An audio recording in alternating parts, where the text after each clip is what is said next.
Hello YouTube viewers, welcome to my channel Science to Technology. In today's show, Future Friday, we're going to talk about fixing global warming gradually, part 8. We are focusing on plastic today. So let's dive deep into it. So there is a paradox. Now, paradox is that we needed something that is flat out magical. What do we need? Like what was our select your properties list. It has to be waterproof, okay. It has to be light and it has to be cheap and it has to be stable or as close to inert as possible. And it should be molecular level engineering, meaning we should be able to control its property, whether it's transparent or not, whether it's a temperature sensitive or not, whether it can have elasticity or not. Basically every vector of its property should be controllable on a molecular level, basically our first nanotechnology. So we gave this giant list to our engineers and scientists, and then we forgot about this old saying, be careful what you wish for. You might just get it, and we got it. They gave us exactly what we wanted. We wanted something that does not rust like a metal, does not get rot like wood, is as light as a feather, and as cheap as cheapest thing ever. So we wanted almost impossible thing, and engineers and scientists, they're like, we got you, fam. Unfortunately, we got it. That's the issue. So it became a hazard. So basically, in short, what we were asking for was a material that is nature proof, meaning nature should not be able to decompose it one way or the another. Like even if you make something out of metal, it will rust. Like no matter what you do, it will rust over time. Of course, it's not going to happen over one day or 2 days, but it will. And that's what we were looking for. We are looking for something that has all the magical properties while being immune to nature. So it is non-biodegradable and non-soluble in water. So flat out, the only thing that has even modicum of probability of breaking it down is ultraviolet. And thankfully, Earth atmosphere has enough ultraviolet shielding that it's not a big issue. And the ultraviolet that does get by, it has only enough oomph to break large chunk into small chunk. Basically, it takes miniature plastic, makes it into microplastic. Nothing more than that. Nothing more than that can be done to it. So this created an issue is that we are drowning in microplastic. As of now, when I'm making this video, we have microplastic in salt, we have microplastic in human organ, we have microplastic in human blood. So yeah, whole of ecosystem is contaminated by this wonder material that we asked for. So yeah, this is a very severe hazard, like serious hazard. So what are our tools? Our first tool should be reduction. We cannot remove plastic from everything because again, it is a wonder material. We needed it, that's why we have it. However, there are many places where we can use better tools. So first example is mycelium plastic. Basically, it's a fungus material. Now, which market it's well suited to? It's well suited to replace styrofoam, basically packaging foam. Now, benefit of this puppy is that once you transported your stuff, you can keep it as long as you want to. But the moment you are like, okay, I'm done, warranty period is out, and I do not want this, you break it, throw it in the soil, it goes poof, disappears. It's just fungus. It dries out very, very quickly, and nature breaks it down instantaneously, so to say. So you can like literally bury hundreds of tons. If there is any organic life, this is gonna disappear literally overnight, so to say. Of course, not that fast, but you get the point. This is the best solution we have for packaging foam. Now, as of now, when I'm making this video, more and more people are jumping into it. Luxury goods are being transported by, even Dell computers are investing a lot of money into it. So it's a thing that slowly, over time, it's becoming cost effective, where styrofoam can be replaced by this mycelium. And it also consumes agriculture waste. So it takes care of two problems in one tool. So it's really good. What about cost? It's actually quite cost competitive, like really quite cost competitive. So it has actual potential, and government can help it nudge it along. So it's actually a useful tool that will take care of styrofoam part of the things. Another thing is organic cutlery. In this case, India kind of had a amazing technology, but we forgot about it. Basically, back in the days, basically India always was hugely populated, so we had what we call mela, basically festival, so to say. So a lot of people used to eat there. So what about the waste? Here's the deal. The waste was leaves. Basically, we used to make cutlery out of leaves, and once you are done with it, you just throw it. And once people all leave, they will just collect all the pile in one place and forget about it. over time it will degrade. So by the time next year's festival will happen, it will auto be taken care of and nature will have nutrition. So it was a completely circular thing. We never had to worry about cleaning a festival. Basically, you have the festival, once all the people leave, you just compile it in one place and forget about it. So we let it go. Why? Because plastic A became very cheap, and B, this was a manual process. We used to manually make this cutlery, leaf cutlery. By the time we realized that we can use machines to make it more efficiently, more cost effectively, it was kind of late. Plastic would have already taken over. However, that being said, polyester can now be replaced with organic cutlery, especially use and throw single use cutlery. It can actually be done where we can utilize wood, bamboo, leaves. Basically, we are using cellulose rather than using plastic.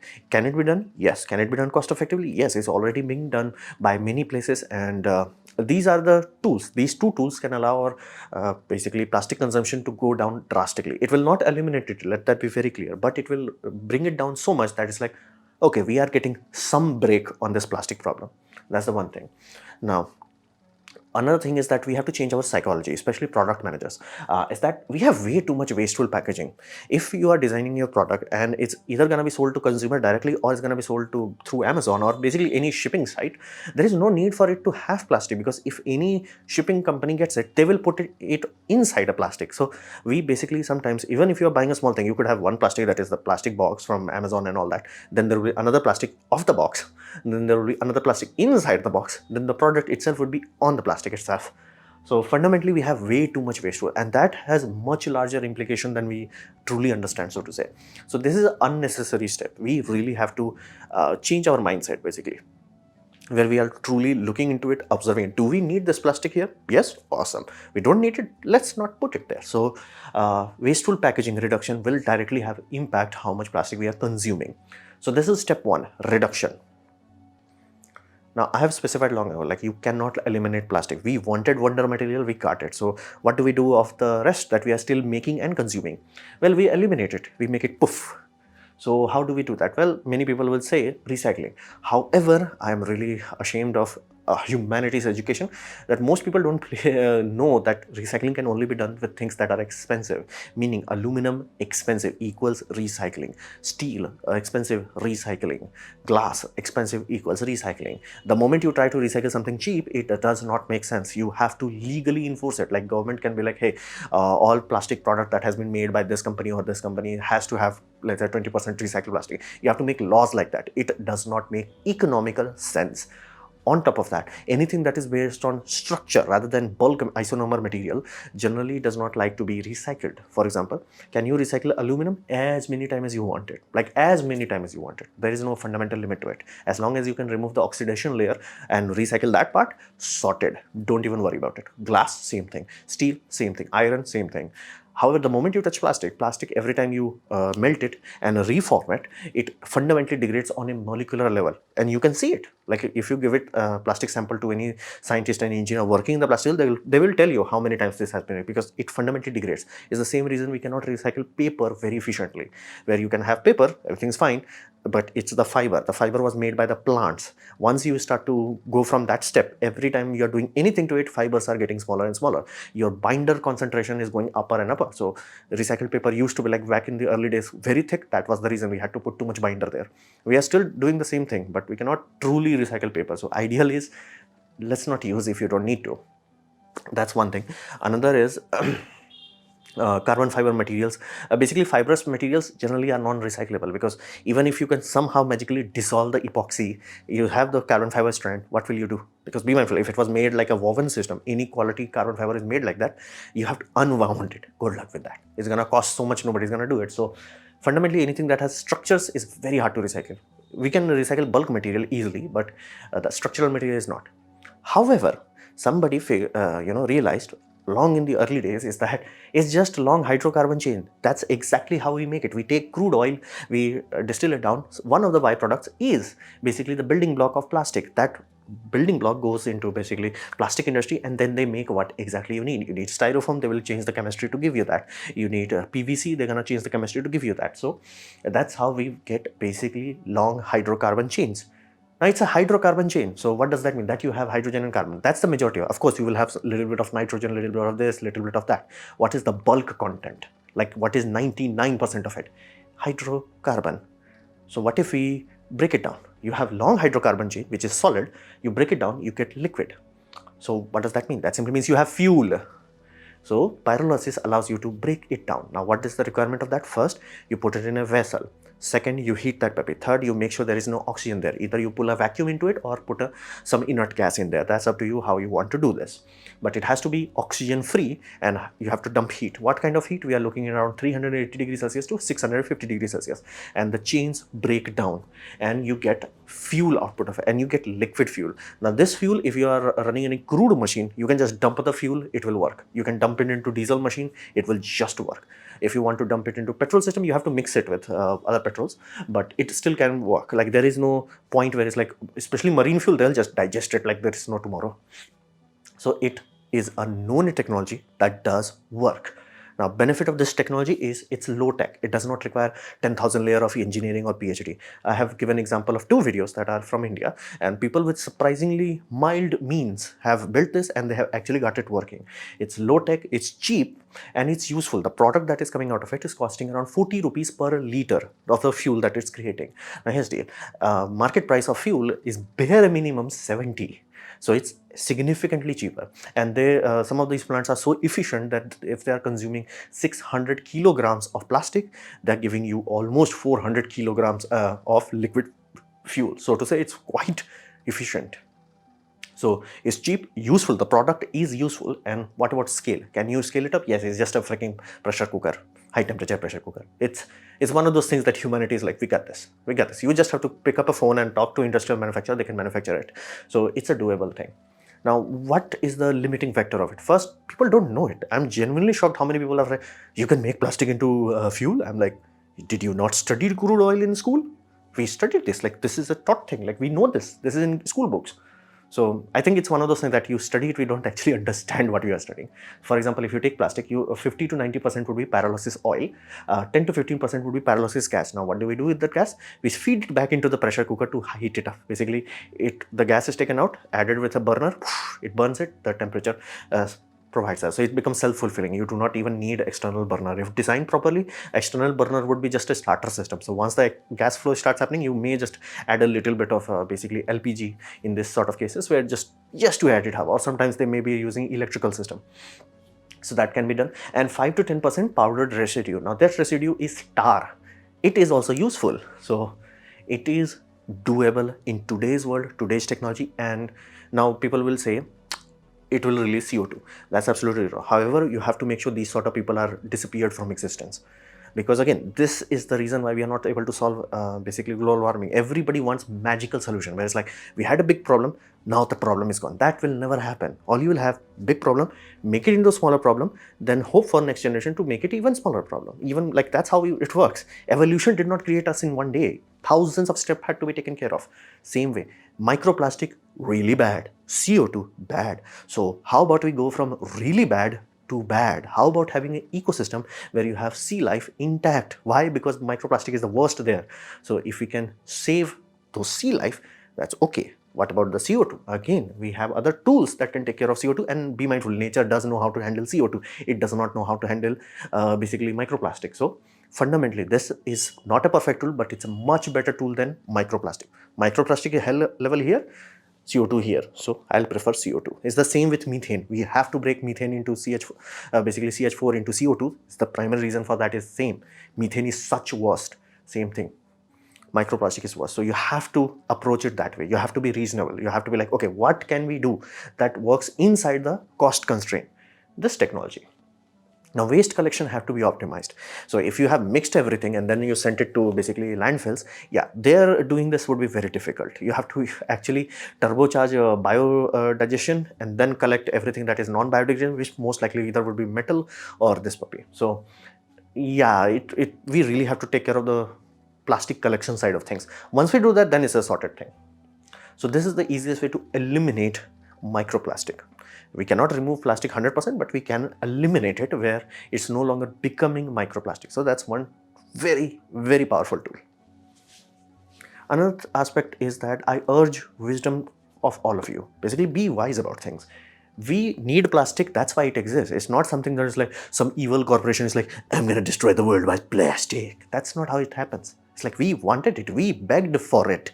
That's how we got it. And there are importance of plastic cannot be understated. It is very important for all walks of life. I'm not even gonna try to explain how important it is for food industry and medicine. Like this was used to be injection. If you think today's medical is expensive, trust me, when this used to exist, we did not have medicine. Because again, this was so hard. Like we figured out vaccines surprisingly early on, very early on, but we could not make enough of it and ship enough of it without destroying it that it was actually useful. You may be like, why the heck shipping was such a... We had to ship in glass bottle. Imagine shipping something in glass bottle to Africa or to even India in early days. Like it's not that easy. It's not that easy. Like we do not think about, let's say you have an eye drop. I'm consuming a lot of eye drops, and then you have that eye drop. I don't have to think about it. A company in India can make it, deliver it to my home, and I don't even have to think about it. Could that be same thing with glass? Hell no. Not only that, it will also consume a lot more energy, not only to make, but also to basically deliver, because again, much heavier. So amount of useful fluid versus amount of packaging ratio is very bad in glass. Same with steel, all that same thing. That's why our like in syringes, like we need syringes. It's not like without syringe we can. No, we need it. So it's one of those things that food and medicine rely on it, and I'm reasonably sure I do not have to explain the importance of those two things. The only thing that is even this close to importance in terms of food and medicine is basically refrigeration. So once we had refrigeration, then we had plastic, and then we had mass expansion of human population. Why? Because these two can be supported. Why? Plastics. So it matters. And many alternatives that are flat out bad, like for example, paper straw.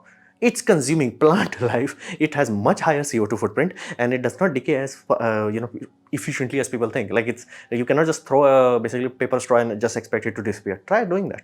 Throw a paper straw away. Like see how long it takes to poof out of existence. It's not mycelium. It will take very, and if it got buried, it will not decompose. So many alternatives are flat out worse. So we really have to be mindful about plastic. We have to understand that we need something like this. That's why we have it. All we have to do to solve Earth from basically microplastic is basically close the loop. We make it, we consume it, then we eliminate it. That's all we have to do basically. Hey scientist, give me this. Your scientist gives you this. You use the thing. Then you poof it. We have to poof the part. That's why I said it has to be made into CO2. That's the least worst outcome that we can do as of now. So closing the loop is the easiest way to long-term solve this problem. Another thing is enzymes. Now you have to understand from nature's point of view, basically you take the DNA, make it into a giant timeline of books, you'll find nature already dealt with something like this. When trees came to be, they had a tool known as construction of enzymes. Not even enzymes, structures, so to say, protein structures that allowed them to make keratin, so to say. Like basically, not keratin, cellulose, cellulose. And that cellulose was undigestible by everything else. That's why wood is not, wood does not even decompose today. Like you can take wood shipping and put it into basically biodigester. You're not going to get too much methane out of it. Wood does not decompose. That was trees win number one. And animal kingdom was like struggling because of it, because again they could not break it down, and more biomatter that is being turned into wood was permanently being locked. Nature could not cycle it, so that was creating an unbalance. It's there in the fossil record. What did nature do? Evolution, brick by brick, day by day, one enzyme, I can break it. That enzyme grew, then it's like another mutation, I can break it faster. And then we have termites. So again, we figured out the enzyme that nature is like, I got this. Now, is nature doing the same thing? Yes, nature is doing the same thing with plastic. Enzymes have already found in nature in 2016 in Japan that was like actually breaking plastic down. Basically plastic, poof, and breaking it down to its construction constituents. Basically, it's not just like, I'm breaking into microplastic. No, sir. You're digesting it. So nature is already in the job, and it's surprisingly quick, and it's creepy that we invented plastic not even 100 years ago, and nature already figured it out. It's like, bro, our tools are not that good. However, this tool requires a bit of caution, a cautionary approach. Because if we, let's say, without thinking about it, and let's say some environmentalist just got the hold of it and dumped it into the ocean, and let's say the microorganism adapted this enzyme, it became a thing, so much organism would be changed permanently, where you're like, wait a minute, microplastic will start to go away slowly over time. That's awesome, but here's the, how would we have changed the microbiology there? We do not know, and we really do not want to live in a world where we cannot build plastic that nature cannot digest it, because If that happened, let's say you let these enzymes loose in the atmosphere and every plastic things can self-decay, but here's the deal, we'll go back to scientists again and ask them, can you please build us something that does not decay? So we'll be back into the square one. So this sort of enzyme-based tool requires a bit of controlled approach. So like one company is suggesting that I really liked it, is like that you have landfills, you take this enzyme, you drop it there, it decomposes everything, and then you dump the remainder into biodigester, because the only thing either would be metal or it will be biodegradable stuff. Biodegradable stuff comes into natural gas, and then voila. So it can be done. It's a good tool, but it does require a bit of cautionary approach to it. It cannot just like bam. If we did that bam, there is a very good chance we could kabam ourselves. But it can be solved. Let that be very clear. Plastic is a problem, but it can be solved. All we have to do is close the loop. How do we close the loop? That's up to us. Either we make it into fuel or consume it into bioreactors, which other companies are trying to do. As of now, there are patent issues, but again, it can be done. Physics is there, and I'm reasonably sure in 50, 60 years from now, nature would be like, I got it, man. Don't worry about it. I got it, man. Yeah, that happened in 2016. Evolutions of small creatures happen exponentially faster, so enzyme mutation could happen overnight. So we do need some wisdom. So this was my presentation on basically how to take care of basically global warming's plastic problem. Hopefully you have liked it, learned from it. In that case, please hit the like button, share it amongst your friends. That will help me a lot. If you didn't like it, didn't enjoy it, I urge you to press dislike. Press it twice to show me extra disappointment. Please leave a comment because I do try to reply to all of them. Subscribe, press the bell icon if you're free, and as always, thanks for watching.